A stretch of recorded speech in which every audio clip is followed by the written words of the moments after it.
Hello everyone, this is Claudiu Murgan, the host of the Spiritually Inspired Show, and my guest today is Lars Muhl.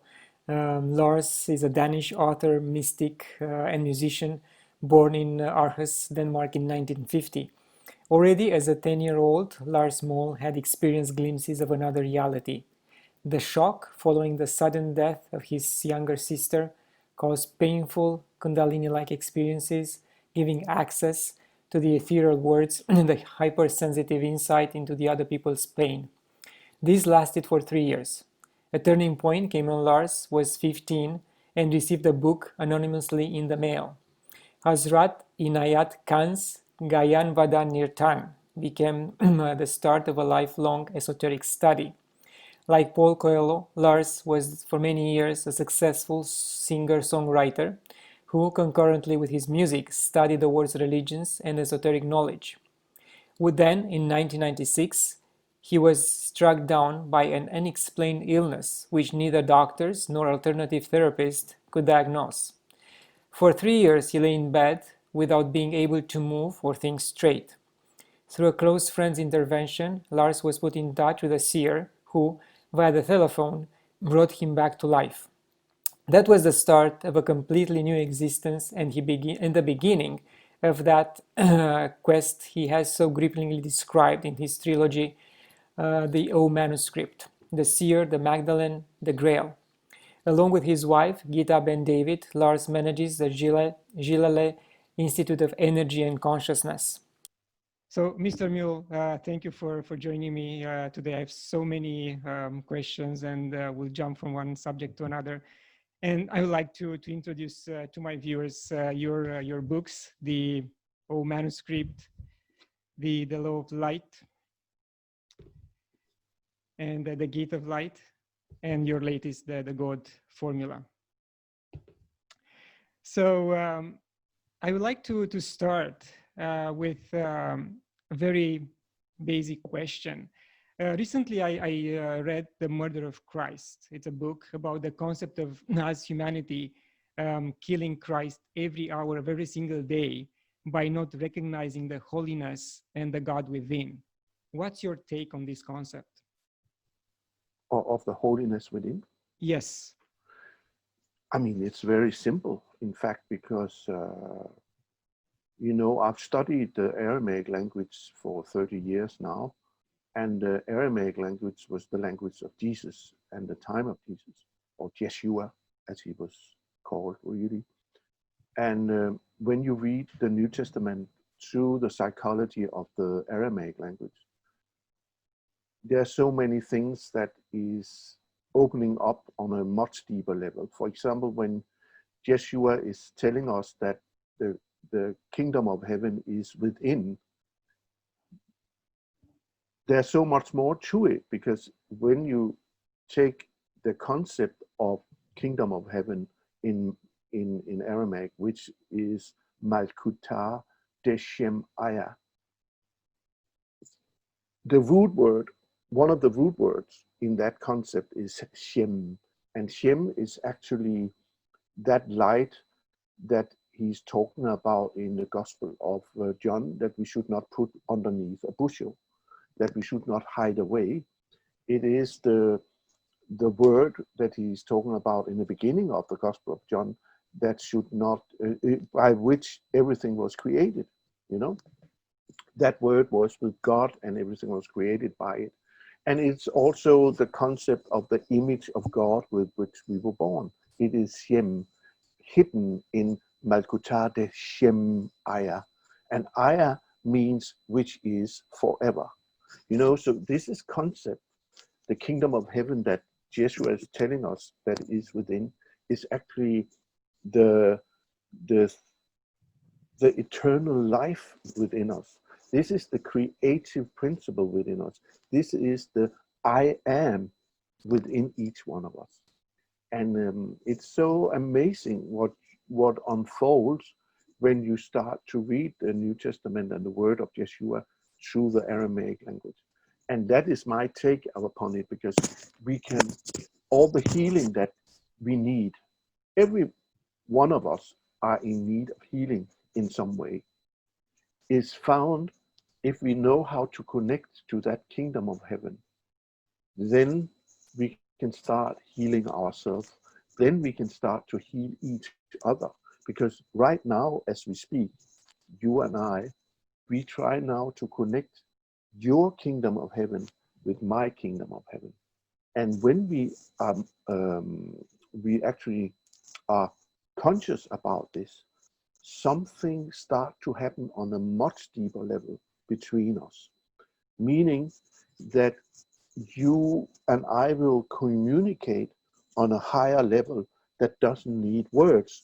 But when you ask me a question, it will, so to speak, be a kind of sounding board from which I can answer your questions in a way that will be satisfactory for you and vice versa. So Yes. that is my take on this, because it is so important. It's maybe the most important thing that Yeshua is talking about, is actually on this concept. And staying on the concept of Jesus, or Yeshua, and Christ consciousness, how do you think it evolved the name from Yeshua to Jesus? Is there significance, more significance in Jesus than Yeshua? Was the church or the religion at that time trying to influence the meaning of the name Yeshua?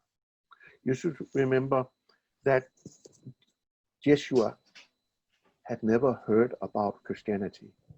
It was not invented at the time of Yeshua. The church was established 325 years after his death. Just think about it. 325 years. Within those 325 years, a lot of things happened. The original followers and the original philosophy and thoughts of Yeshua was in many ways distorted by people who want to use his words to gain power for themselves, you know? So as that power structure gained more and more focus for some people, all the other Gnostic and Essene settlements were rejected, and they were what do you call it? They had to go underground, so to speak. So when the church was established in 325, it was more or less a very distorted, in many ways, picture. And you should remember, at that time, the Greek god Zeus was the one who, in the Western world, so to speak, or in our culture, was the main figure. So Jesus became Jesus, you know? So maybe it was to make that transition from Zeus to Jesus more smooth, you know, because it held something that people had heard and it resonated with, you know. So you should imagine if somebody came today and said to Christians, now we are here's a new religion. So, and now so and so and so. A lot of people said, yeah, but we don't need a new religion. We have Christianity. We have been Christians for 2,000 years or whatever. You know. Just remember, that was what was in question at that time. People had so many other gods and different things, religions, you know. So suddenly it was imposed on them because this tale and story of Jesus or Yeshua was so strong that it was something that grew out of what had been built up for many hundred years before the church was established. But a lot of the esoteric things of Jesus or Yeshua's teachings were all forgotten. And a lot of them we can find in the Gospel of Thomas and the Gospel of Philip and so forth, but also still in the New Testament. I still find that the New Testament holds so many valuable sayings but only if we see them in the psychology of the Aramaic language. That is really, really important that we know that. And that is something that I try to, when I'm doing my workshop, this is the basic thing. I teach some basic concepts that is very important to understand in order to understand what he's really talking about. And also, I think, when the church was established, it was to gain power over ordinary people. So sayings as from Jesus or Yeshua, for example, when he said, follow my example and you can do even greater wonders than I. Remember, you are all gods. It's written that you are all gods. You are all children of God. I'm not the only one. You are also children of God. So we were never told that. You remember, up to the Middle Ages, it was forbidden for ordinary people to read the Bible.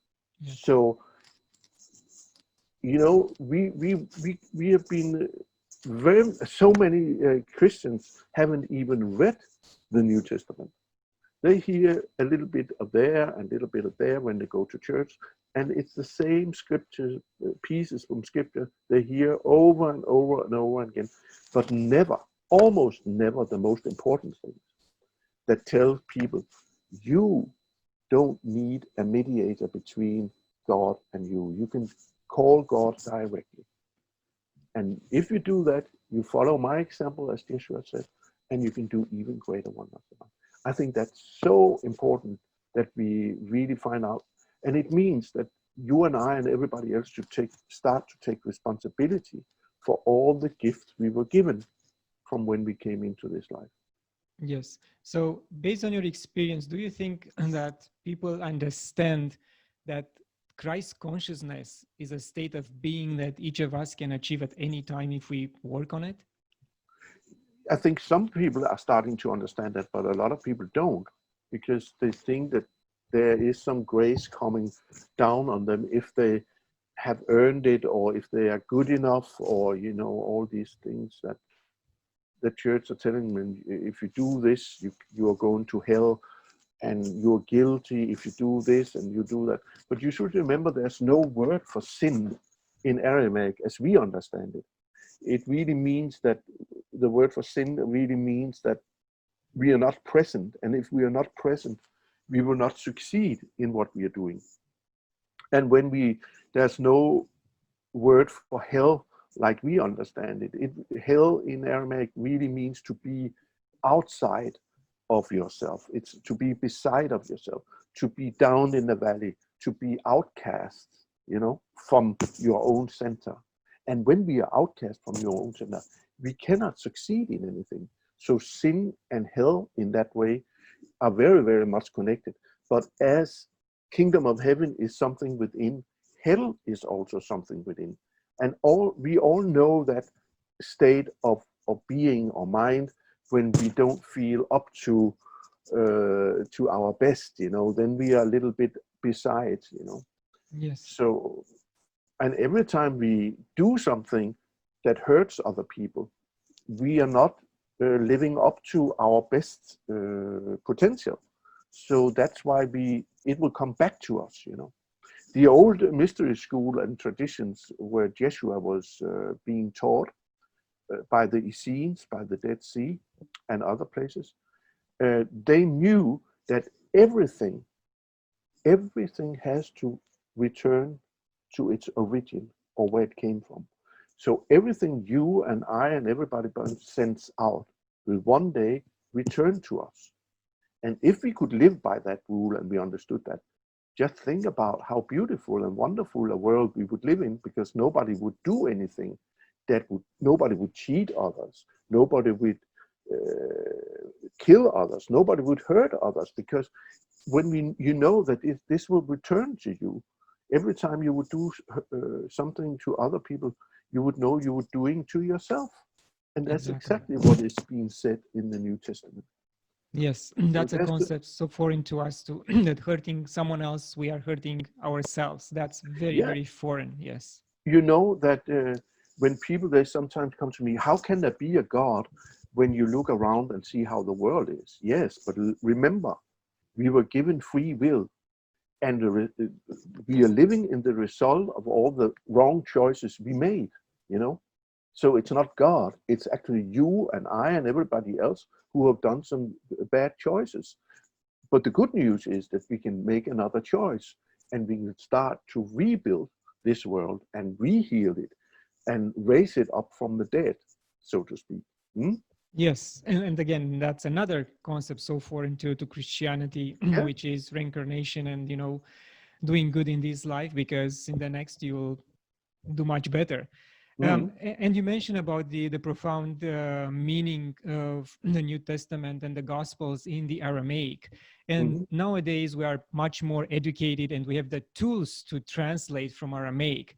Mm-hmm. Why do you think the church and the religion in general don't want to go back and get all that meaning, especially that, again, as I said, nowadays we are more educated. We don't have to be that much control. I mean, we can read, Mm. but still they apply the same technique.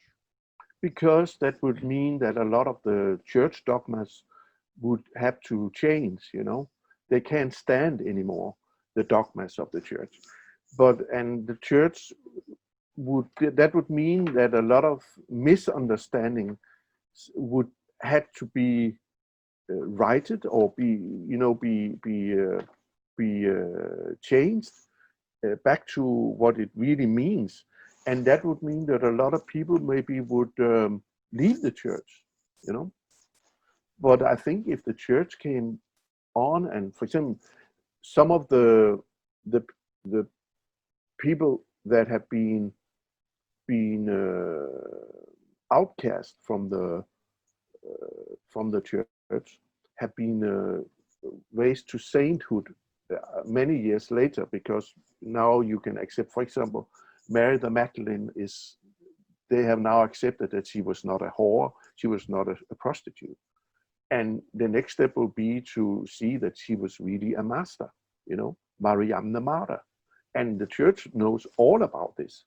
You know, I think it's 15 or 20 years ago, they found in Mount Athos in Greece, in a monastery there, an old Acts of Philip, in which Mary the Magdalene is called Mariam the Martyr, which means martyr in Aramaic means master. So she is an initiated master on equal footings with Jesus or Yeshua. And that means that now we much better can understand why she was allowed to anoint him, because when you anoint somebody, you need to be, only those who are equal to the anointed one can anoint. So this is from the Jewish tradition.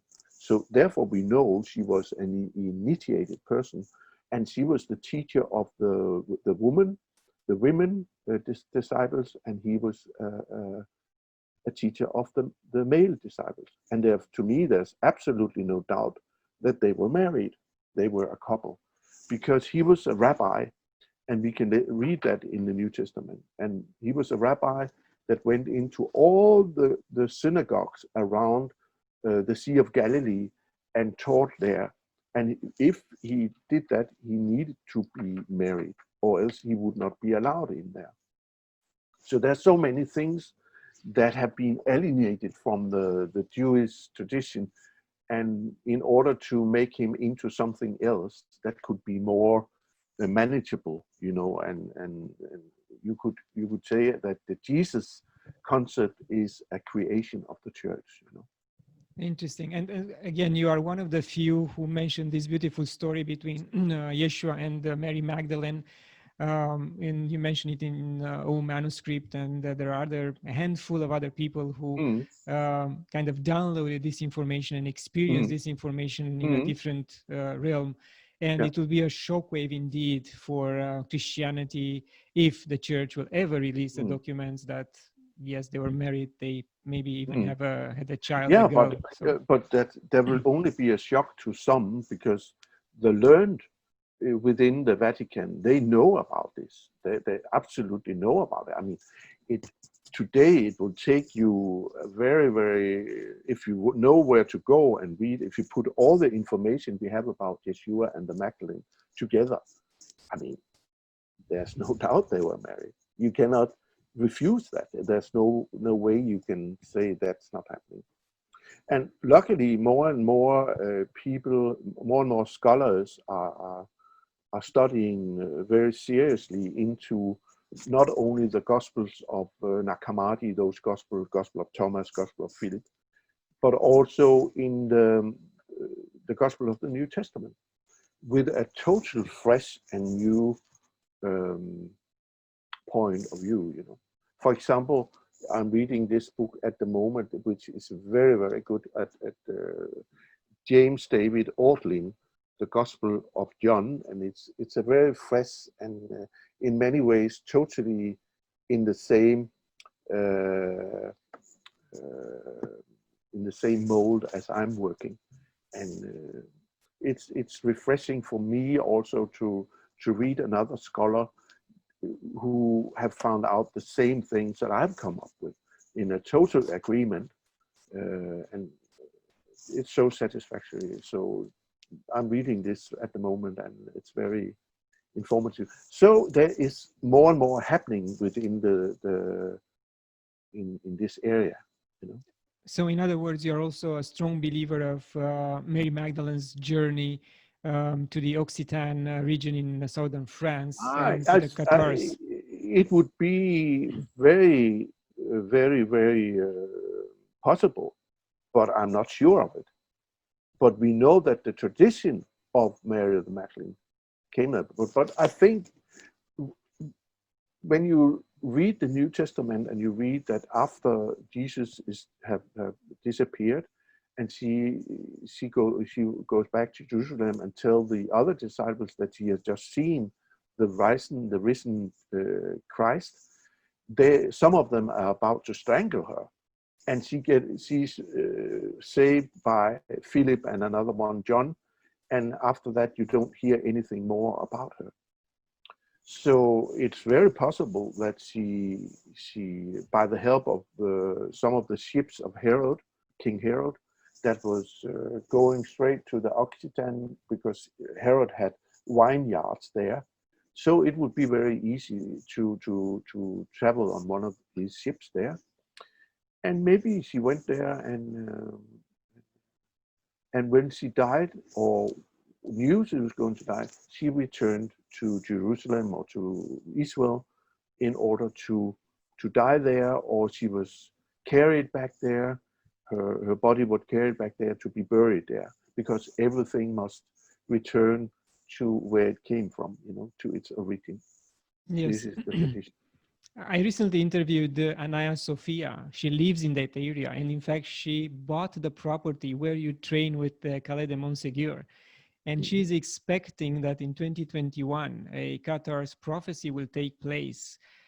Because when the last Qatar was burned at stake in 1321, he said, we will return in 700 years. Exactly. And you might expect an invitation from her to visit the property and go through that journey in 2021. So okay. A very interesting part of the world. So do you think that we as humanity are afraid to be spiritual beings because we are doing everything to kind of stay away? Yeah, we might attach ourselves to dogma, but when it comes to spirituality and go deeper inside, we are kind of afraid. Why do you think is that? I think, first of all, that there is, we are so taken by nature science and by technology that we are so soaked up in technology and in everything outside of ourselves that we really have forgotten what it takes to travel within, you know, and that's really the reason why. And I think also a lot of people instinctively know that if they walk down that path of spirituality, the minute they step over the threshold, there will be no turning back. And that means they have to take responsibility for themselves, because that's what spirituality is all about. It's really to take responsibility for who you are with everything that you are. And that's why I think a lot of people are stepping back from it. It's much easier to point at somebody and say, it's their fault, it's not mine, I'm innocent, I've done nothing. And it takes, when you take responsibility for yourself, you are both working with the Archangel Michael, the Gabriel, Uriel, and the Raphael, the four main characters or energies that was part of the creation that happened when everything was created, and is still happening when you create, or I create, or everybody. But you need to be conscious about these things. What does Michael means? What does Gabriel means? What does Uriel means? What does Raphael means? And when you know those energies, you know that, okay, this is the cards I have on my hand. Now, when I know what it stands for, I need to find out how to play those cards in my life, because there might only be four, but they can be played in so many different combinations. And each life, each soul comes into this life with a total unique purpose that nobody else can come and do. If you don't do your work, nobody will come and do it for you. So I think a lot of people are stepping back, but they don't want to take responsibility for themselves. It's much easier to let the politician do that. And I just want to stay here and watch a great film on Netflix or a series or something. I want to have my coffee, and I'm comfortable with all this. So there is absolutely only stagnation on the spiritual level. And when that happens, there will be slowly stagnation on all other levels, meaning that in the end, you will end up as a zombie, a kind of zombie. And that's what's happening right now. Yes, and I heard you saying that you used to read hundreds of books, but you never practice what was written in those books. Exactly. So when you start doing that, you really saw a real improvement in your spiritual life, in your understanding of the surrounding world. So that's very important practice. I thought when I before I met the Seer, Claudiu, I thought that I knew everything spiritual. And when I met him, and he only read a very few books, I understood I knew absolutely nothing, because he was practicing. And so I had to learn all this right from scratch again, And of course, I had all the theories and so, but I did not know anything before I've experienced things myself, So this is also something I try to tell people, the importance of your experience. It can be very inspirational to read other people's experiences. Absolutely. No doubt about it. I really enjoy that myself, because other people's experience are also always different from mine. And it can be really inspirational to read other people's or hear other people's experiences. But in the end, it's my experience that counts for me. And it goes for everybody else. Your experience is the most important in your life. And that is why we need to start practicing spiritual work in whatever, how we are called to do it. That's also different from person to person. There's no one can come and say, this is the real way, this is the only way. There's many ways, but in the end, we will end up at the same goal. And I think that's the beauty of it. Yes, I mean, I cannot say my religion or my beliefs are better than yours, as long as we all point to the same peak, which is enlightenment, or any type of spiritual achievement is better than doing nothing, in my opinion. Also, that sometimes I remember when I started out, I was watching some people, and I thought to myself, oh, they're really going a long, long way around instead of going straight.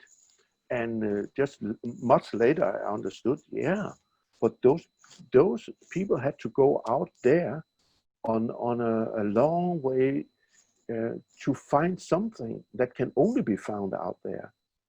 And I'm not the one to judge anybody, because I don't know why they have to do that. But that's not important. It's important to them.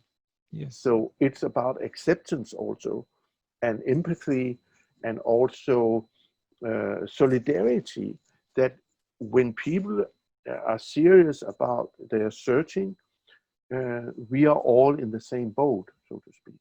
So I have met on my path, I've met so many people who have been searching in each their way, and it has been possible to meet and create a sacred space between us, even if it was a Buddhist or a Taoist or Christian or whatever, and we could really come together because the spirit is spirit, you know.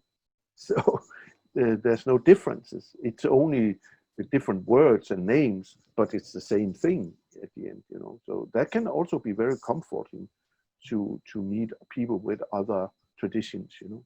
Yes, indeed.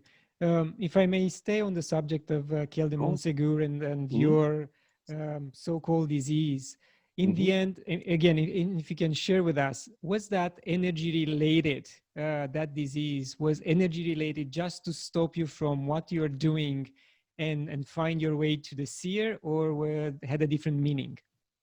No, it was, you know, I had for many years when that happened, I knew that I had to change my ways. I had to change. I had to step out of show business. It did not mean that I should finish music, not at all. But I had to step out of the kind of energy I was in, and I was not able to do it, so to speak, because you should know, I have no education. Yes, I have read a lot, but my identity, my ID was as a singer-songwriter. I earned quite a good money there.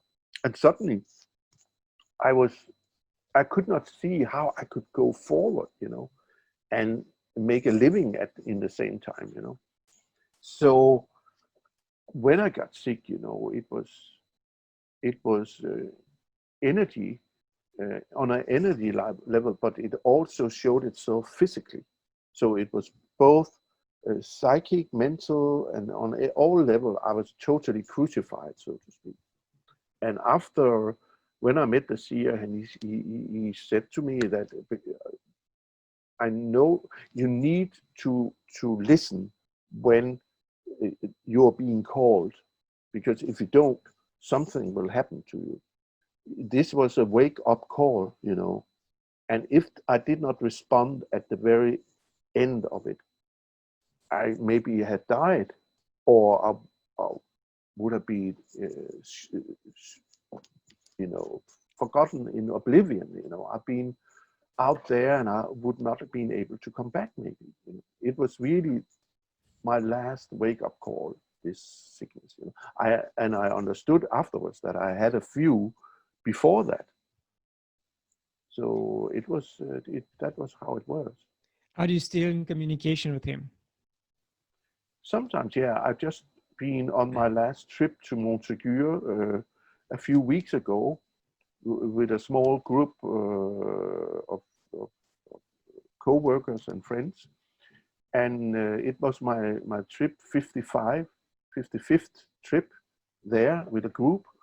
And it was very moving because it was my very last trip there in as a guide for other people. So I also, yeah, and he was absolutely present there. And I really felt him close when I was working in the yard of Montségur, in the castle of Montségur, with the group. And he was there, more close than he had been for many years now. Absolutely. So you became his apprentice. Are you training other people to become your apprentices? Yes, I have an education called Divine Deacon, which is a kind of all the things I learned from the seer and mixed up with all the things I've been studying, what the Aramaic and Yeshua and the mystery tradition of Yeshua. So, yeah. Interesting. So we know about the how technologically advanced and spiritually advanced the Egyptian and the Mayans were thousands of years ago. Mm-hmm. If you think of how much we evolved in the last 150 years, do you think we really evolved or we involved compared to those guys?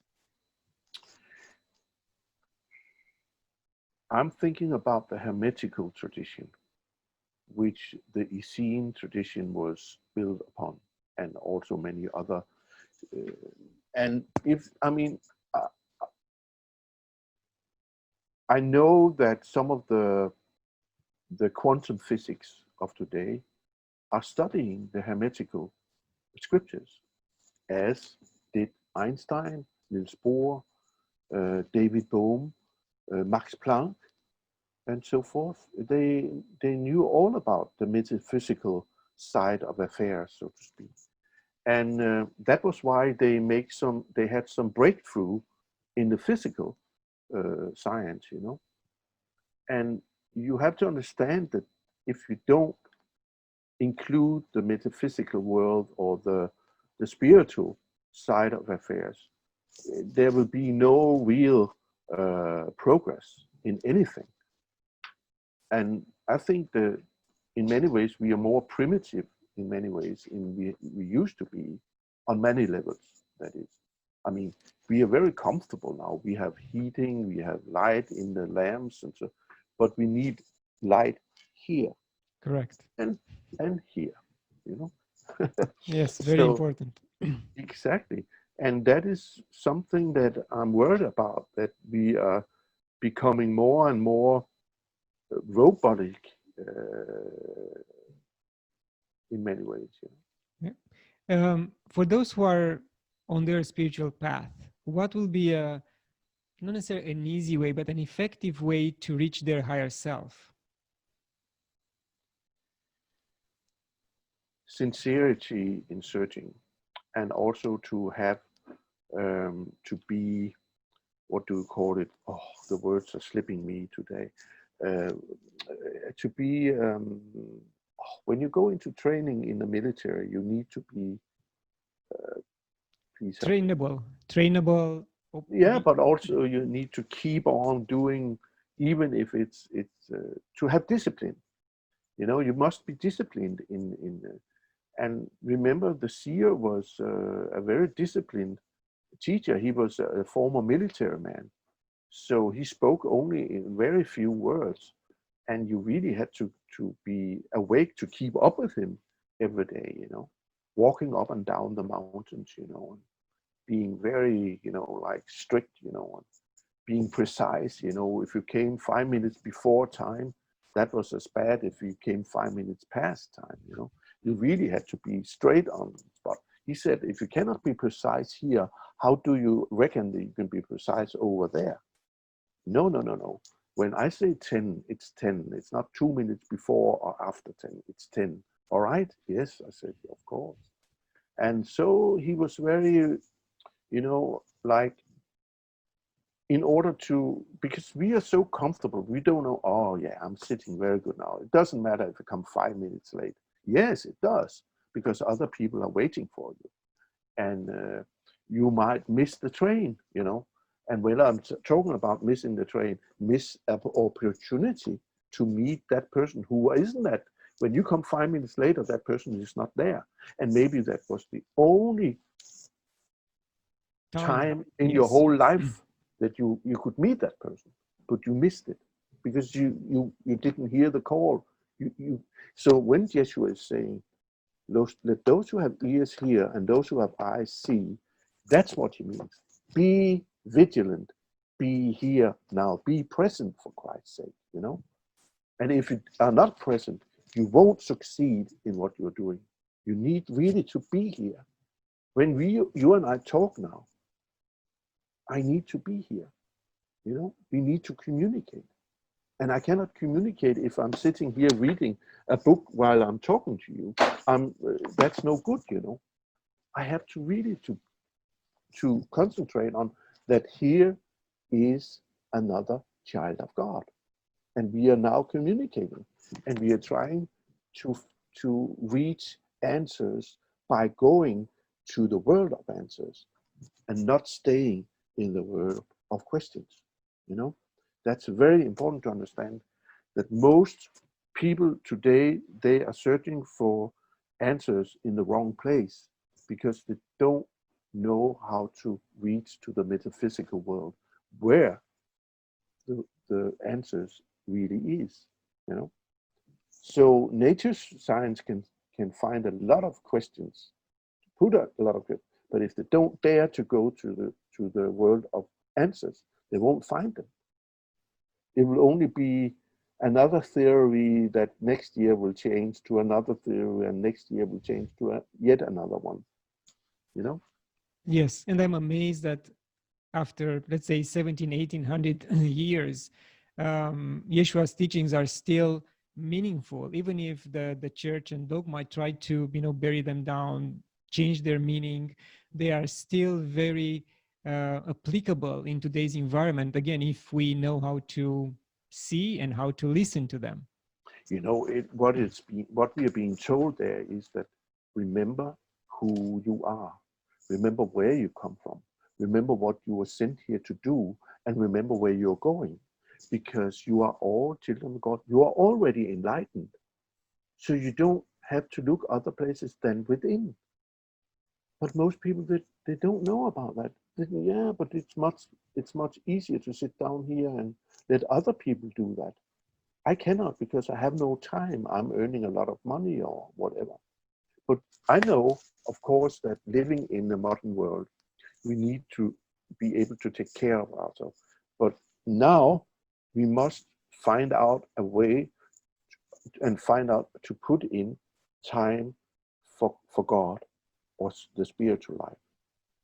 Or else the rest of the day would be fucked up in many ways. Or we will miss the most important thing in our life. You know, all the tools we were given, we need to connect before we can actually start to use all those gifts we were given. Yes, so and that's that's very important. Yeah. And I think that's what spiritual practice is all about, is that we need to, prayer, for example, is like a knife that cuts through all the noise around us and within us and goes straight to the point. But we need to understand how it works, because it's really starting to communicate with energy when we pray. Yes, and most of us reach that point of understanding that we have to turn towards spirituality, God, divinity, a little bit later in life, like when we are 40, 45, 50, and then we look back and say, wow, I wasted so much time. I could have done so much more. Exactly. But still, we have to take it from, or move on from the moment we had that realization, and not be sorry, just move along. Exactly. I know that you used to go to Israel every year and hold a special ceremony in one of the caves where the Essenes were going, or even Yeshua. Are you still doing that? No, because right now, because of the corona, we are not able to go. I should have been here, right? But actually, as we are speaking now, I should have been in Israel. So I'm waiting for the borders to be opened again, because this is something I feel that is important, at least for me, to go and do that. Yes, yeah. But you can watch it, as you know, in a video called The Gate of Light on YouTube. There is a video that takes you there. So those who are not able to go to that special place can see how it works and what it looks like in that video, The Gate of Light. Yes, and it's indeed, I watch it with a lot of pleasure. But that is a trip you take on your own, or maybe with very close friends, not with big groups. Is that correct? No. Because it's really, really dangerous to climb up there. And I would not recommend it. It's really, really... Actually, the video that is on YouTube, there is a clip that is not there, because I'm actually, at one point, I'm about to fall down from the cliff. But of course, that is not included in. It could be a real cliffhanger, so to speak. Yeah, but no, it's not there. But it's really dangerous. Really, it's not something you just do.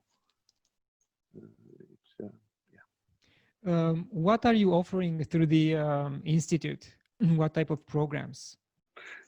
first and foremost, the institute where Gita and I are working, we are experimenting with so many different things, from, for example, nature medicine to meditation to all kinds of new healing forms, you know, experimenting, trying to find in the old scriptures how they work with healing, and how could we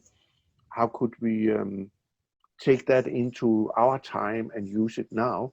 So that's what's really going on there. And afterwards, we use it in our education. Gita is having an education called the Note from Heaven, and I'm doing mine in Divine Deacons, or my 2 days or 3 days workshop, trying to give people some very simple tools to go and work with in order to open up. So that is actually, and through the music and the song, we try to work with healing, because that is very, very effective. For example, having people lie down and you sing to them. For example, the latest song that I wrote called Mariam Mare. It's very effective healing tool. So things like that, and also get people to sing with the Beshem Adonai, the song that is a 2,500-year-old song that Essenes were doing, and the one I sing in the cave of the Gate of Light.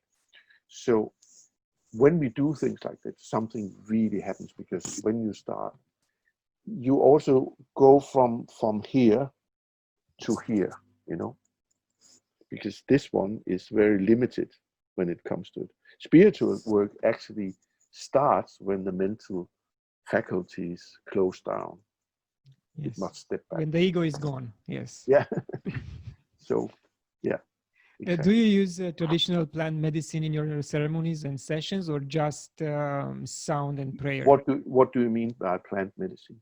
I know ayahuasca or anything which is traditional to Denmark. No.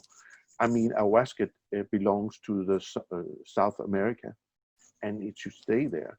If you wanted to do nature medicine here in the north, you should take the Vikings mushrooms and stuff like that. But I'm not working with that. Absolutely not, because there's something that is much stronger than this, you know. And you are carrying that remedy within you. You don't need anything from outside. When I'm talking about remedies, nature medicine, it is if you're ill, you can take something for, you know, there's plants and herbs and stuff like that. Also mushrooms, of course. But I'm not taking anything that is a kind of, what do we call it? Enhancement, or taking you to a different altered state of consciousness. No, because you can do that through the breath and through the prayer and through the practice and through the singing. You don't need to take anything. Yeah. I would like to touch a little bit on your books, because I was quite impressed with the last three, I think, the Law of Light, the Gate of Light, and the God Formula. Can you please take us through these amazing books, please? If I can take you through them. A little bit. A summary. No, yeah, but the Gate of the Law of Light is my take on the Aramaic language. If you want to I mean, in there I present all the most important things I find in the New Testament that is connected to the Aramaic, and that is being unfolded through understanding of how the Aramaic actually works. So that is the Law of Light. It is a way to take you into the secret teachings of Yeshua, or the esoteric teachings, you know, the inner teachings of Yeshua. And the Gate of Light is more personal experiences that I tell, like stories that can be inspirational. My meeting with the Dalai Lama, for example, and you know, and also stories from the meeting with the Seer and so forth. And the God Formula is what you would say my latest book, and is a small book that you can have in your hand. It's the essence of everything I teach. So if you, it was made to, there's also a lot of prayer that I used when I was working as a healer, one-to-one healer. Now I'm doing a lot of these together with groups. And so it's something that you can carry with you and find inspiration from when you are on the go, for so to speak. Yeah. And yeah, and the O Manuscript is in many ways my personal story, and also information from the Akashic records of the Book of Life about Yeshua and the Essenes and Mary the Magdalene and so forth. Yeah. During your courses, do you teach people to access their own Akashic records? Of course, that, but you know, in order to do that in a purified way, is first and foremost to establish contact with your inner kingdom, you know, on a personal level. And also try to tell people, in order to, you need to do spiritual work every day, not just every Monday or 2 times a month. This is something that you must really commit yourself to, and it should be taken over your whole life. So every day is should be filled with spirituality, that everything you, even when you start watching a movie, am I really going to watch this crap, or is there anything of value in here? And when you are more and more mature in this, you will find, you can see it already very fast. You can see this is not, the energy around this movie is absolutely nothing I want to spend my time on. So you start also to choose between what is important in this life, what is important in my life. You know, why am I doing this, what I'm doing right now? Do I really need to read all this crap? Or does it have something valuable information? And you find out slowly that there's a lot of things that that doesn't mean that you don't have to watch maybe a Lassie film or whatever it is, what other people say, that's a crazy film to sit and, yeah, but maybe it's valuable for you in this now. But this is something between you and your creator. You need to start asking yourself questions. Why am I doing what I'm doing? Why do I really want to go down this path? Why do I want to be spiritual? Why do I want to, whatever, you know? Am I really going to eat this shit? No, maybe I should try something else, you know, what, you know. Yes, And you're also right. have the guts to see what kind of things you're doing every day without thinking about it. You know? Maybe you would change your ways in many ways.